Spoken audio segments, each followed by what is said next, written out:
Bien, pues estamos ya en la última parte de esta edición de La Iglesia en Casa, en la zona mixta, en la que vamos a desgranar un poco el sermón que nos ha presentado Germain y, bueno, donde vamos a disfrutar desde luego de un episodio muy interesante de la Biblia.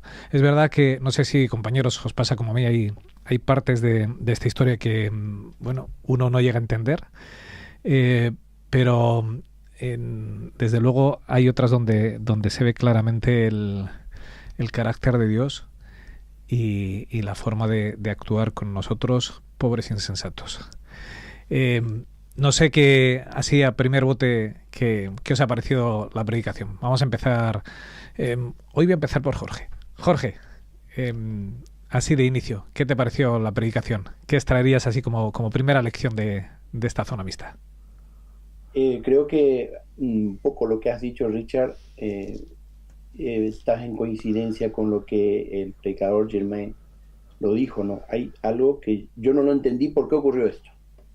Yo también no entiendo alguna cosa en esta historia, pero no es de ahora. Y siempre le pedí a Dios que me ayude más allá de no comprender cómo se maneja en sus caminos y en sus decisiones, no olvidar lo que él le dijo a Job, ¿no es cierto?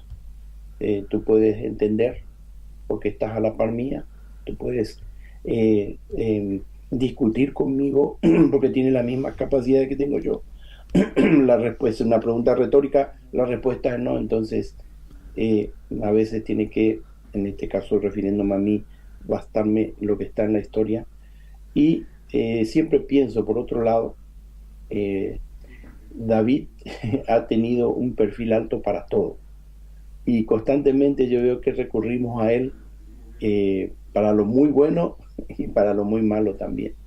Pero como en una charla una vez y alguien bien dijo, más allá de los cuestionamientos que podamos tener con respecto a David, que fue un hombre con sus altas y sus bajas, eso me consuela.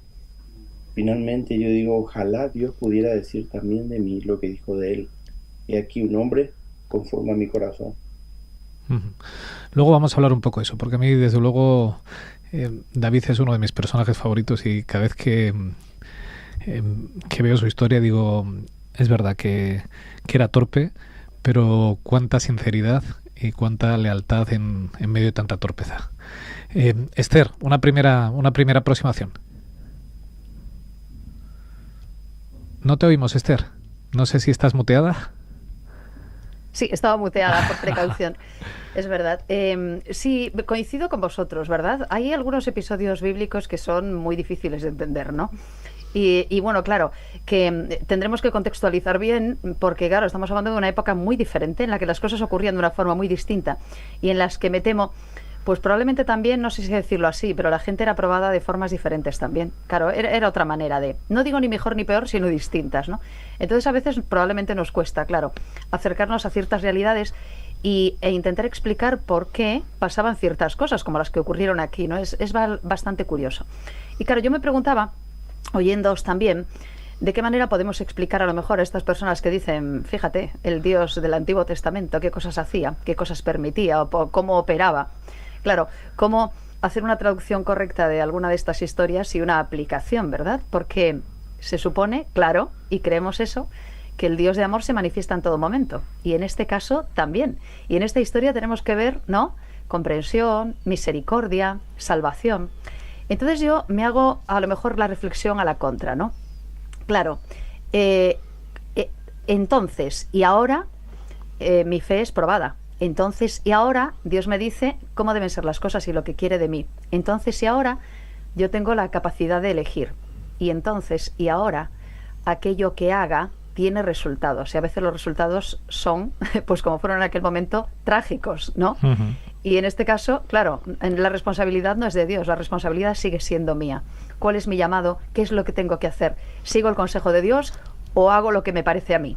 Y claro, cuando hago lo que me parece a mí, el resultado suele ser bastante catastrófico, que fue como en aquel momento, ¿no?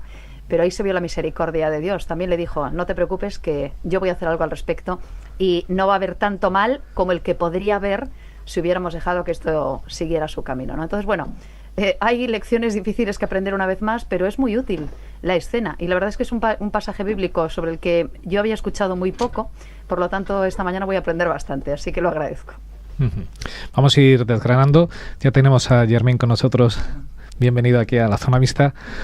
Un gusto haberte escuchado en un pasaje, desde luego, muy interesante. Ahora ha empezado desgranando por esa toma de decisiones sabias. En ese camino del cristiano, lo primero que necesitamos hacer es tomar decisiones sabias, y David no lo hizo, ¿verdad? Decidió hacer un censo.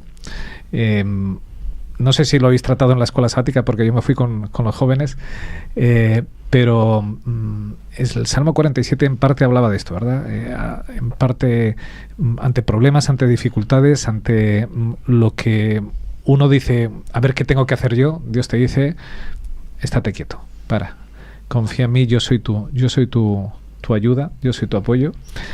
Y David, que esto lo tenía claro, había vivido él la derrota de Goliat siendo un adolescente, como Dios había dirigido su mano, sabiendo la historia, como Gedeón había vencido con 300 a todo un ejército, decide bueno, voy a hacer lo que Dios no quiere y voy a hacer censo del pueblo para saber con cuánta gente cuento. A veces somos así de torpe, ¿verdad, Germain? Sí, totalmente. Con quien contamos es con Dios, y lo que decimos es cuantificar, a ver dónde están mis fuerzas, olvidando que solo con Dios tenemos más que suficiente. Vamos sobrados, sobreabunda. Pero a veces nos falta eso, y no es una cuestión de falta de experiencia, porque David no era alguien que le faltaba esa experiencia. Es una cuestión a veces de, no sé, mi impresión de falta de relación constante con Dios. Llega un momento en el cual puedes saber las cosas, pero si no hay esa relación constante, si no acudes constantemente a Dios como él cuando era aquel pastorcillo en medio de las montañas, para encontrar en Dios la única ayuda, pues puede que te pase esto, ¿no? Sí, efectivamente. Pienso que cuando nosotros quitamos un poco la mirada de Dios, caemos en lo que se conoce como el orgullo, y llegamos a cometer cosas barbáricas. Llegamos a tomar decisiones que a veces nos afectan de cierta manera tan puntual, que incluso, como en la misma historia, se genera daños grandes en muchas instancias. No sé si a vosotros, antes hablamos de David, no sé si os sorprende tanto como a mí, pero la forma de reaccionar de él, bueno, es que me maravilla, porque es verdad que él se equivoca, manda a censar al pueblo, luego lo vamos a tratar a pasar de que su general le dice, no se te ocurra hacer eso, pues él se empecina y dice que sí, pero cuando se da cuenta que se ha equivocado, cuando ve que Dios ha logrado el desagrado, no me atrevería a decir la enemistad de Dios, pero sí el enfado, vamos a decirlo así, el enfado de parte de Dios. Digo no la enemistad porque yo creo que Dios nos hace enemigo de nosotros nunca.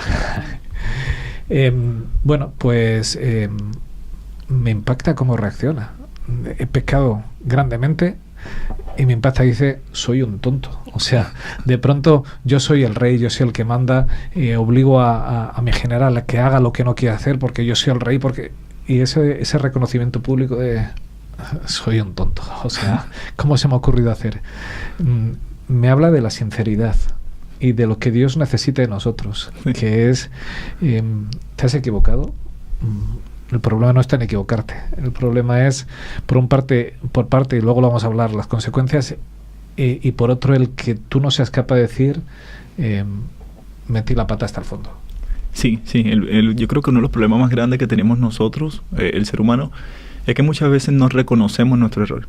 Se nos olvida que Dios es misericordioso y no acudimos a Él, cuando Él siempre está dispuesto a perdonarnos, está dispuesto a fortalecernos, e incluso hay errores que no se va a hacer hacia atrás la consecuencia, pero aún así Dios nos va a fortalecer. De todas formas, y hola Germain, encantada. Hola, igual. ¿Qué tal? ¿Cómo estás? Soy Esther. Os escucho desde Vigo, concretamente, o sea que viajamos por aquí por el espacio y por la tecnología. Encantada de saludarte. Igual. ¿Sabes? Me gustaba empezar por el tema de tomar decisiones y tomar sabias decisiones, porque, hombre, es algo a admirar, evidentemente, de David y probablemente de cualquiera de nosotros, si es que somos quienes tomamos decisiones. Yo tengo una especial inquietud por el tema de las decisiones, porque vivimos en una época en la que se dice cada vez decidimos menos. Quiero decir, nosotros no tomamos decisiones, las toman por nosotros. Y dejamos que otros las tomen. Y a lo mejor sería de agradecer que pudiéramos, no sé, de alguna manera invitar a todos y a todas a tomar sus propias decisiones. Quiero decir, evidentemente acompañados de Dios, pero sería buena cosa que yo tuviera mi criterio propio, ¿no? Que yo tuviera mi decisión, que yo estuviera en capacidad de decidir y que no sean otros los que decidan por mí.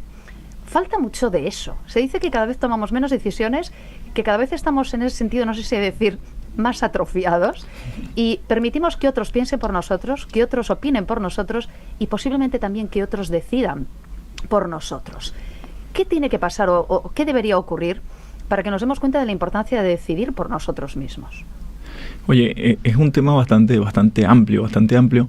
Si hay algo que bien es cierto es que nosotros muchas veces nos dejamos llevar por la sociedad, muchas veces nos dejamos llevar por amistades incluso, y perdemos el rumbo. Yo creo que cada uno de nosotros en algún momento nos ha tocado orar y pedirle a Dios que nos ayude a tomar alguna decisión, y hemos visto la respuesta de Dios. El problema es cuando nosotros nos olvidamos de invitar a Dios a acompañarnos a tomar la decisión, y ahí es donde se genera, reitero, el problema. Es una situación muy real. No sé, Jorge, ¿a ti qué te parece? Porque a mí en esta historia, que tiene muchos claroscuros, yo, por ejemplo, decía, el pobre Joab va a decirle al rey, oye, esto que haces está mal, va a causar daño, pero el rey se empecina y tiene que ir y cumplir aquello que sabe que no va a estar, que no está bien. En esta toma de decisiones, no sé, Jorge, a ti qué te parece esto, pero a veces es verdad que nuestra única posibilidad es hablar y decir lo que está bien y lo que está mal, pero a veces no podemos cambiar el mundo. Primero que nada, saludar a Germain. Un gusto haber compartido la palabra de Dios a través de tu reflexión hoy. Y sí, se está hablando mucho de los claroscuros, ¿no? Yo estaba leyendo aquí porque lo lamento, no puedo dejarlo pasar, ¿no? Yo tengo la versión La Palabra, y en 2 Samuel 24, supongo que Germán lo habrá leído, sí. Dice, el Señor volvió a enojarse con Israel e instigó a David para que les causara daño, diciéndole, haz el censo de Israel y de Judá. Y a mí no me gusta esto. Esto aquí, digo yo, acá tiene que haber un problema con la traducción. Porque si vamos al contexto en Crónicas, el primer libro de Crónicas, el capítulo 21, refiriéndose al mismo evento, dice, Satán se enfrentó a Israel e instigó a David a censar a Israel. Esto sí ya me cuadra más en el contexto de lo que dice la Biblia. Me vino a la mente ese versículo, está en el Nuevo Testamento, que dice, no os engañéis, Dios no puede ser burlado. Todo lo que el hombre segare, eso segará. Uh-huh. Todo lo que el hombre sembrare, eso segará. Es decir, Dios no nos prueba a nosotros. Dios no nos prueba. Yo, sinceramente, personalmente, yo no estoy de acuerdo. Dios no nos envía pruebas. Las pruebas surgen de nuestras propias debilidades, de nuestra tendencia al pecado y de vivir en un mundo de pecado. Lo que sí la Biblia me refiere claramente es que con la prueba, Dios me dice, yo te ayudo para que no caigas ante ella. Entonces quedamos sin excusa. Si caemos porque finalmente nosotros tomamos la decisión, una mala decisión. Y no podemos echarle la culpa a nadie, ni a Dios, ni a nadie. Así es como yo lo veo en el contexto. Quería decirlo esto porque es que me quedo incómodo. Y a lo mejor muchos como yo leen el texto y dicen, pero ¿cómo Dios va a instigar a David a hacer algo que después él genera un castigo? Bueno, ese es el problema que tenemos nosotros cuando leemos y no tenemos en cuenta que leemos traducción, ¿no es cierto? Que no es el original. Pero dicho esto, Dios tiene que aceptar, y es la gran paradoja, Dios está limitado, Dios omnipotente está limitado por nuestra libertad de elección. Dios nos hizo libres, ¿no es cierto? se entiende bien el contexto de qué se limita a Dios. Dios hizo a nuestros padres ancestrales libres y a nosotros también hoy. Y no tenemos todo el derecho, Él nos lo da, de decidir lo que nosotros creamos o querramos. Pero luego Él siempre nos advierte, cuidado, porque puedes tomar la decisión que no es la adecuada para tu vida. Entonces, lo dijo Germain y estoy totalmente de acuerdo porque me pasa a mí. Es difícil aceptar nuestras culpas. El ser humano, el orgullo pelea, lucha y no quiere reconocer. Eso nos pasa a todos, ¿no es cierto? Es difícil aceptarlo. Pero nuevamente ahí Dios, si nosotros le dejamos intervenir en nuestras vidas, nos ayuda a ese gran déficit que tenemos, a esa falta que tenemos en nuestro carácter, en nuestra naturaleza, para poder elegir correctamente y empezar todo con Dios. Dice, bueno, escuchaba no hace mucho a alguien decir, Dios siempre tiene un plan A, B, C y D cuando se trata de nuestra salvación para nosotros. Es decir, como dijo Jesús, podemos pecar muchas veces, pero Dios, Él lo dijo como Dios, ¿no es cierto? Dios perdona y perdona y perdona porque Dios lo que quiere es mi salvación.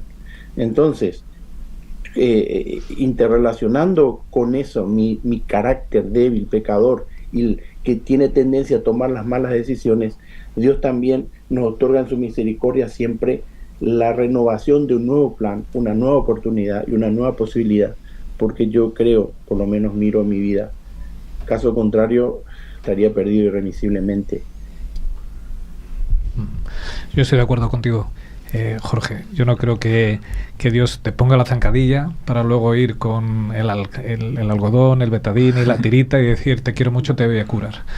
Es verdad que Dios permite las cosas, pero nosotros las provocamos.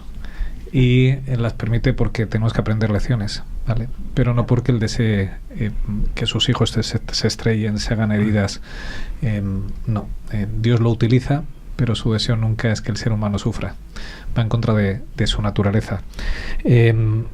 Hablábamos de Joab, de ese mensaje que tuvo que ir en contra de la voluntad, de lo que él creía, y yo me anoté aquí mensajeros a pesar del resultado, porque eso, yo creo que esa es nuestra misión, ser mensajeros sin importar el resultado. A veces queremos ser mensajeros de buenas nuevas, o sea, que yo vaya, al otro le cuente lo que Dios ha hecho en mi vida, y que el otro de pronto diga, estupendo, qué bueno, quiero conocer a ese Dios. Eso es lo que nos gustaría, pero esto no funciona así. O sea, gran parte de los mensajeros de la Biblia son mensajeros a pesar de los resultados. Somos llamados a mostrar ese Dios, pero eso no significa que las personas vayan a aceptar ese Dios. Entonces yo creo que dentro de estos claroscuros de esta historia, a Joab le toca a Joab le toca esta misión, o sea, ir a advertir a pesar de los resultados, que es que David no va a cambiar. Sí, incluso cuando lees en el libro de Samuel, se da cuenta que Joab no censó a todo el pueblo, porque era tan desagradable el hecho de tener que hacer algo que no estaba bien, que incluso, aunque se vio obligado, él no censó a todo el pueblo. Entonces, sí, en ocasiones nos vemos maniatados, vamos a decirlo de esa forma, y nos obliga la situación a ir y a hacer cosas que no queremos. Sin embargo, el Señor igual entiende nuestro corazón, y esa es la parte importante, que el Señor, a pesar de que en ocasiones nos toca, no sé, de pronto vamos a traerlo en nuestro contexto, quizá trabajar un día sábado, cuando nosotros sabemos que no queremos trabajar un día sábado, pero en esa instancia nos toca a nosotros conversar con el Señor, decirle, mire Señor, usted sabe que no quiero estar aquí, y sin embargo Dios en su misericordia nos ayuda y nos ayuda a salir de ese dilema moral que sentimos como hijos de Dios. Se me ocurría al hilo de esto de la cuestión del mensaje, ¿no? Y de lo que acaba de decir Richard, que efectivamente podemos ser mensajeros a pesar del resultado, pero lo ideal será que no seamos mensajeros a nuestro pesar, ¿no? Porque lo que debemos efectivamente es, en cualquiera de los casos, ser mensajeros que deseen llevar un mensaje. Y lo decimos habitualmente, heme aquí, envíame a mí.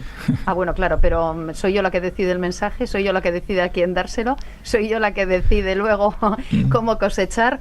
Cuidado. Esto de ser mensajera, que lo decimos, ¿no? Yo quiero ser una mensajera, quiero llevar buenas nuevas, bienaventurados aquellos cuyos pies, ¿verdad?, llevan los buenos mensajes.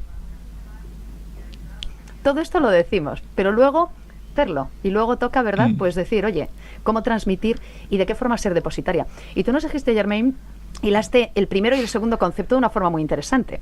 Nosotros somos llamados también a enseñar a la gente a tomar decisiones sabias. Es decir, por una parte tenemos que tomar decisiones sabias, es decir, decidir, tomar decisiones sabias, pero también puede ser efectivamente muy motivador informar a los demás de las opciones que tienen y también invitarles a que tomen sus propias decisiones. Y esta es una idea muy interesante también con respecto a esto, porque ellos, ellas, también están en disposición de decidir. Yo no debo decidir a las personas a quienes llevo el mensaje cuál debe ser su decisión. Es una cuestión de ellos y ellas. Mi función es ser mensajera y la decisión es de ellos. Y eso a veces también lo olvidamos, ¿no? Sí, efectivamente. Bueno, yo creo que, como mencionaba anteriormente, que nosotros en nuestra propia experiencia hemos tenido la oportunidad de tomar decisiones, al igual que las otras personas, y nos ha tocado o hemos decidido colocar a Dios por delante. En este caso sería invitar a la persona a que coloque a Dios por delante al momento de tomar sus decisiones. Yo podría contar algunas historias, si me permite contaré una breve. Hace un tiempo atrás estaba en Chile, estuve viviendo en Chile un tiempo, y un día orando le decía a Dios, Señor, ¿qué quieres que haga? ¿Qué quieres que haga con mi tiempo? ¿Qué quieres que haga con mi vida? No sé qué hacer, estoy aquí, voy a la iglesia, está bien, pero yo quiero hacer algo, yo quiero que usted me diga qué hacer. Y recuerdo que 10 minutos después me llama un anciano de la iglesia y me dice, Germain, te están proponiendo por un cargo en la iglesia. Para mí fue una respuesta de Dios automática. Uh-huh. Entonces es el cómo nosotros colocamos nuestro tiempo y nuestra vida a disposición de Dios y pedirle que Él nos ayude en la dirección que debemos tomar. Del mismo modo podemos enseñar esto a las personas, a que ellos coloquen a Dios por delante y que les pida a Dios que les dirija en las cosas que desean hacer. Uh-huh. Llegamos a esa parte que nadie quiere tratar, pero que vamos a abrir ese melón aquí. Los 70.000 que caen. Vale. Es muy difícil explicar esto, ¿verdad? Totalmente. Lo que pasa es que cuando uno lee todo el capítulo y entiende que si cuando David y los ancianos se postran ante Dios y reconocen su pecado y Dios no actúa contra el inocente, significa que esos 70.000 no eran inocentes, porque Dios no cambia. Entonces, no me lo va a poner así la Biblia. Exacto. Pero en la historia yo veo que cuando alguien reconoce su pecado, cuando uno confiesa su pecado ante Dios, Dios no actúa contra él. Eso significa que, sabiendo todo el pueblo, porque era sabido por todo el pueblo, que aquello estaba mal, cuando Dios empieza a actuar en los que cayeron, yo quiero creer que no eran inocentes, porque en la Biblia me muestra que Dios no actúa contra los inocentes. Así es. Bueno, el hermano mencionaba hace unos minutitos el contexto en el libro de Samuel. Y en el libro de Samuel decía que Dios se había molestado contra el pueblo y había incitado a David. Y ahí precisamente donde calza lo que usted está mencionando. El pueblo, en vista de que habían cesado las guerras, que tenían abundancia, se habían olvidado de Dios, se estaban apartando de Dios. Y precisamente ahí es donde calza, ahí es donde entendemos que este pueblo que se había apartado de Dios fue parte de los que cayeron. Entonces, no es una venganza de Dios como tal, porque cualquier persona podría creerlo de esa forma, pero era que lamentablemente se habían desalineado a tal punto de que quizás ya no había un retorno. Ya no había una forma de que Dios los llamara y que ellos regresaran a los pies de Dios. Sea como sea, no sé, compañeros, si pensáis como yo, esto se lo dejamos en manos de Dios. Lo único que el episodio me deja claro es que Dios, a quien se humilla ante él, le protege. De hecho, me encanta la forma cuando le dan a David, aquí tienes 3 castigos, ¿verdad?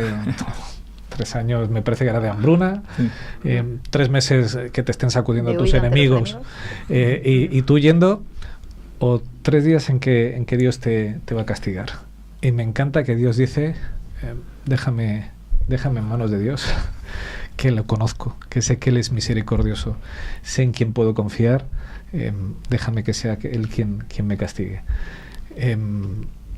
A mí ¿Sabes que es uno de los textos que he aprendido yo esta mañana? Esa respuesta de David. En la versión que tengo de la palabra lo dice de una forma como muy actual y dice, me pones, está David respondiendo a Gad, ¿no? Me pones en un gran aprieto, pero prefiero caer en manos del Señor, que es muy compasivo, a caer en manos humanas. Y sabes que este texto me lo aplico directamente, es decir, es como una especie como de pling de luz, ¿sabes? En cualquiera de los casos, hablando de las sabias decisiones, me temo que es bastante mejor caer en manos de Dios que caer en manos de cualquier ser humano, ¿eh? Y ahí, bueno, ahí se transmite también y se trasluce la sabiduría de David también, ¿no? Recién equivocado y reconociendo su insensatez, él dice, mira, por si acaso, yo prefiero caer en manos de Dios, ¿sabes?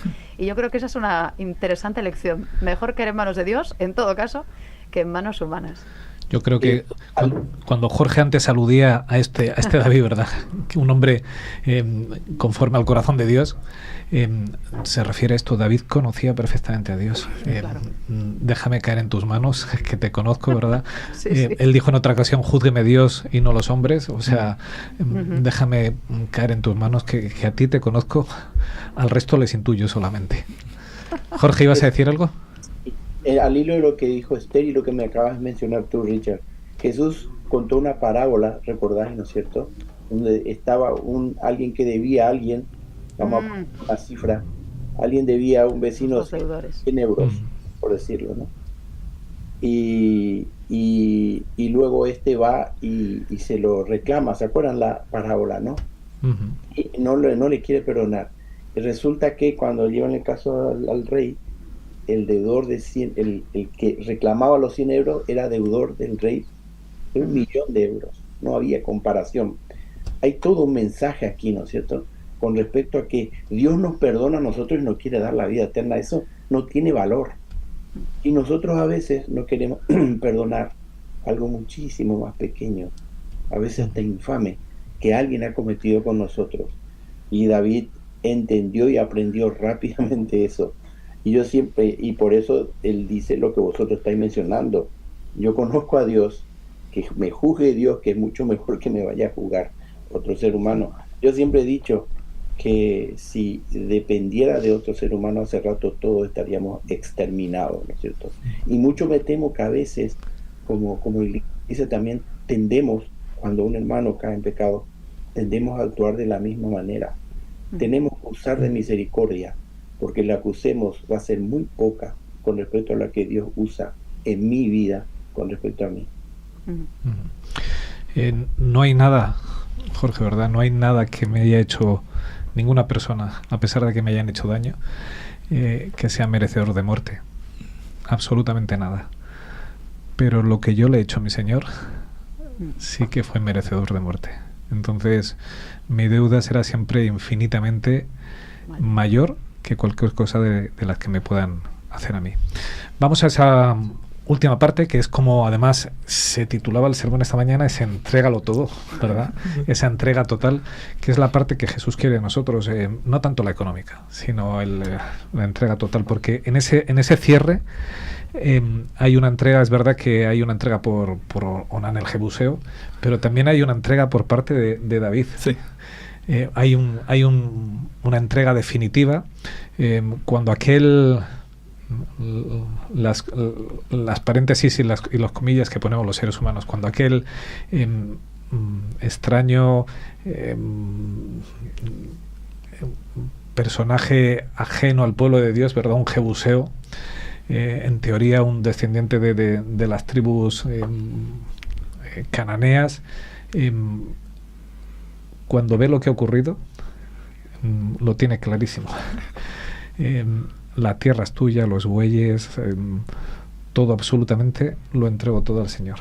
O sea, lo tiene tan claro. A veces nosotros nos consideramos como herederos del trono de Dios, hijos de Dios, y con frases como los de fuera, los mundanos, no sé qué, esos están fuera, no tienen una buena relación. A veces nos dan aquí en Castilla se dice sopas con onda, o sea, nos dan una lección que nos pasan por encima en su compromiso, en su dedicación, en cómo entienden las cosas, quizá con mucho menos luz, de forma mucho más clara que aquellos que eran, por ejemplo, en este caso David, el rey del pueblo que tenía que ser la esperanza para todo el resto de los pueblos.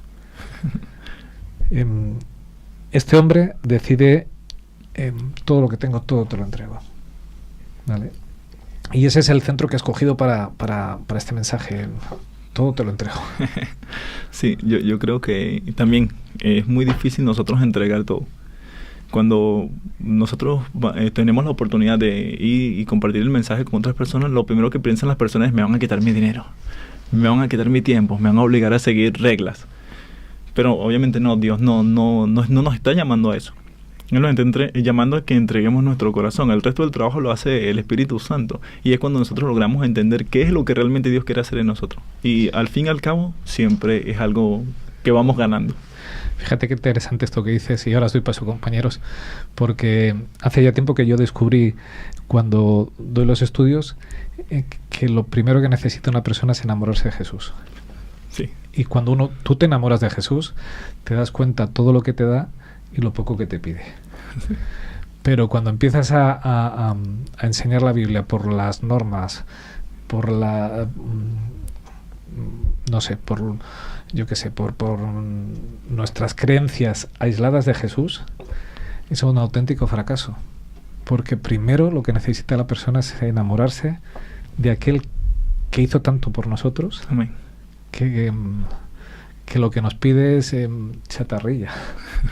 Porque lo que pide en realidad es nuestro corazón. No necesita Dios, no necesita cheques. No hay ningún cheque que llegue al cielo. Amén. Mi dinero, todavía no he visto ninguno que vaya al trono de Dios, que necesite Dios de mi dinero. Hizo caer comida del cielo. Mantuvo con unos cuervos a su profeta. Dios no necesita de mi dinero. Quien necesita soltar ese dinero y perder el egoísmo soy yo, que es quien se aferra a los bienes materiales de la tierra. Compañeros, esta última parte es entrega toda. Fíjate que eso está muy relacionado con lo que comentábamos esta mañana con respecto a qué tienes en tu taza, ¿no? Uh-huh. Porque probablemente, a lo mejor, claro, lo dejamos en una frase, ¿no? Entrega todo. Sí, pero entrega todo significa que el proceso de tu vida tiene que cambiar y el proceso de tu vida va a ser diferente. A lo mejor de lo que tienes que pensar, o en lo que tienes que pensar, es en deshacerte de todo aquello que te aleja de Él, por ejemplo, ¿no? No en entregarle a Él lo que te sobra, sino en darle lo que es realmente importante y en deshacerte de lo que te aleja de Él. En esa taza de la que hablábamos antes hay un montón de cosas que la están llenando, que impiden que Él la llene de lo necesario. Resulta que entregarlo todo es ponerse en disposición de recibir mucho más. Es una cosa muy rara, porque resulta que estamos pensando en que entregamos todo y nos quedamos sin algo, ¿no? Pero resulta que el proceso es completamente distinto. Entregarlo todo es: haz sitio para que yo lo llene de todo aquello que necesitas, de todo aquello que te va a hacer feliz, de todo aquello que va a hacer que tu vida sea mucho más satisfactoria. Entregarlo todo significa: prepárate a que te dé mucho.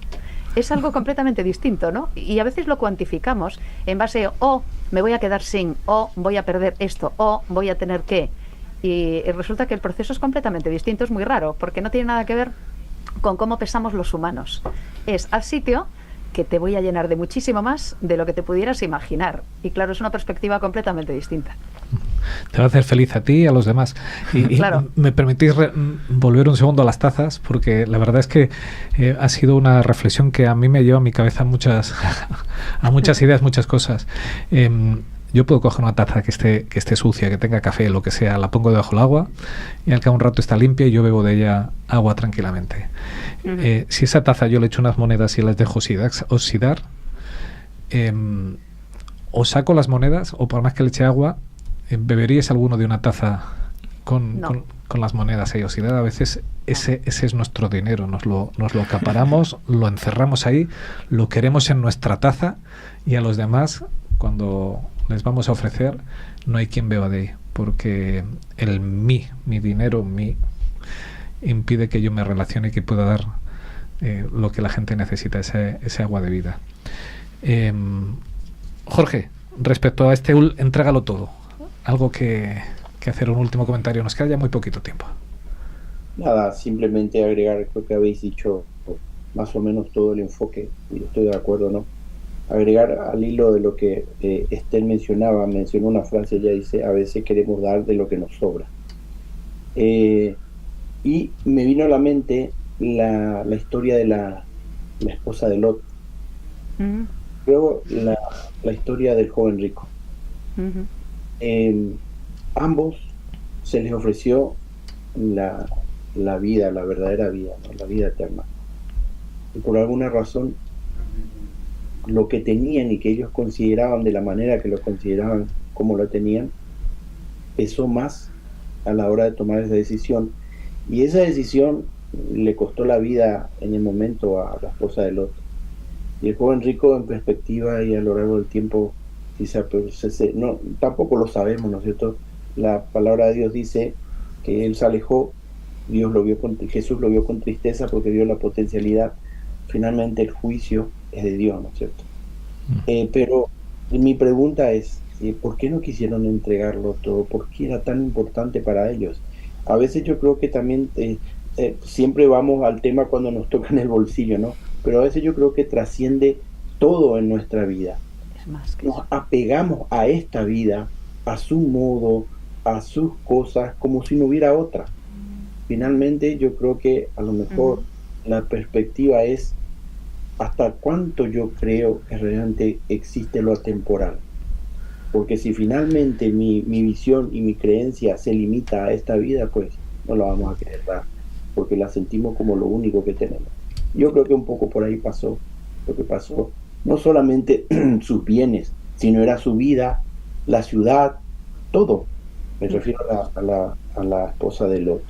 Y el joven rico, sí, en principio sus bienes, pero también su vida, y disfrutar aquí y ahora, y no pensar o no plantearse, hay algo más. ¿Qué me está diciendo? Que hay otra vida. Será esa más valiosa, que no plantearse, sino quedarse con lo que tengo ahora. Esa yo creo que es la peor de todas las decisiones. Y pensar en quién confías para tu sustento.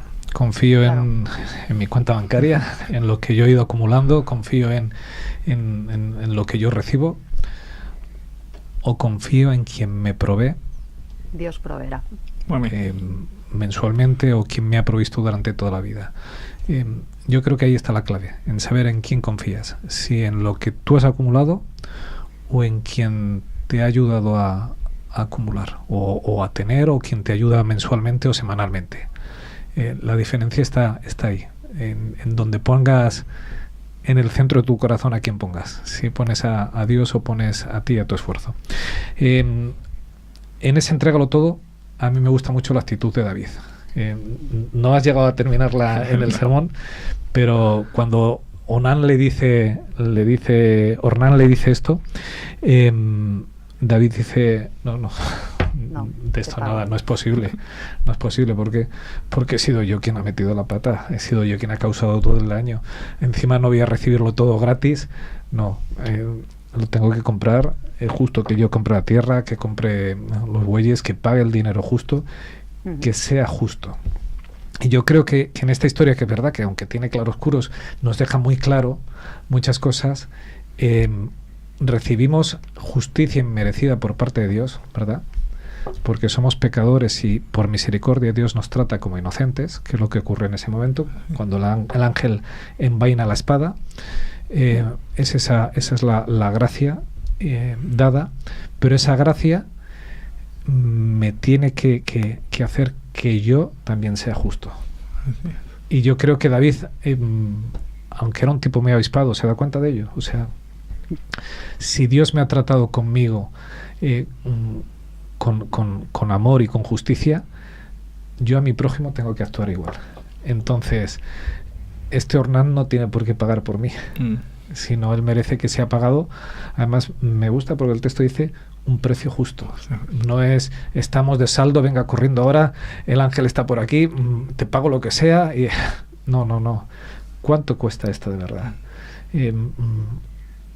Se me exige como cristiano que yo tenga que ser justo, que yo imparta justicia también, que yo que he recibido justicia inmerecida, imparta justicia con los demás. Amén. Y que mi vida sea a partir del momento en que Jesús se cruzó y que me ha restaurado, que sea un acto de justicia en todo lo que haga.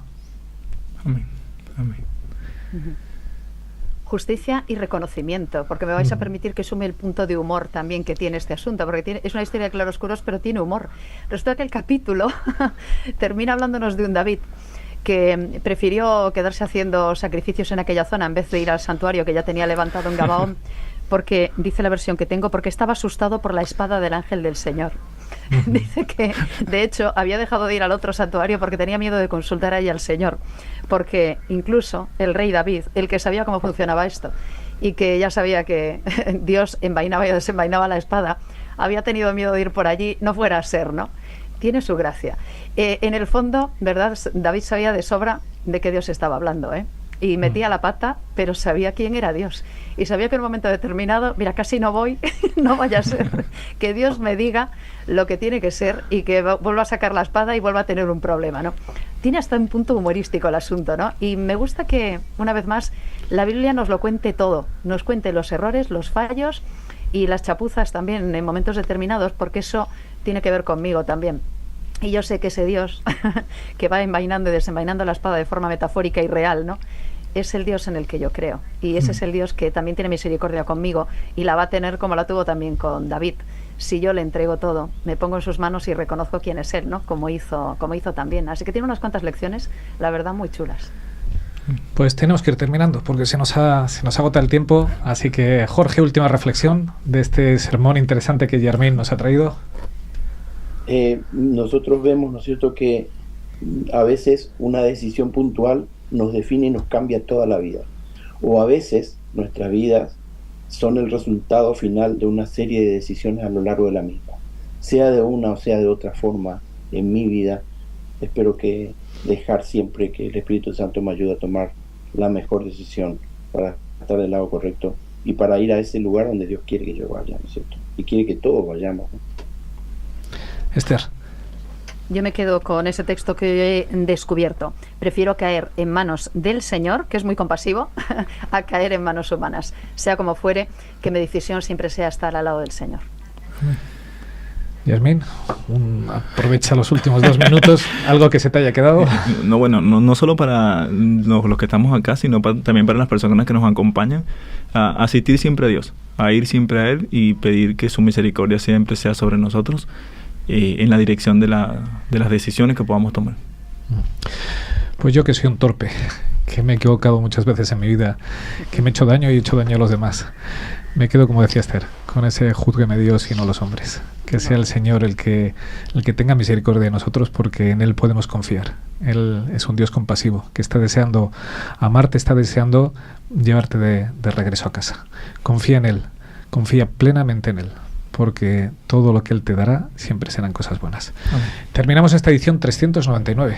La próxima semana, edición 400. 400 programas, 400 semanas seguidas aquí, compartiendo con vosotros lo mejor que tenemos, que es la esperanza en nuestro Dios.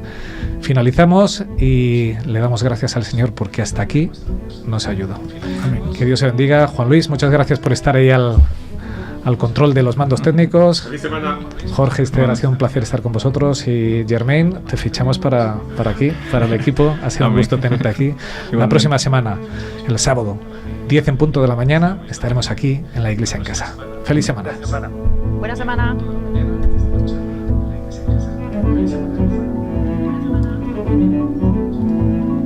Thank you.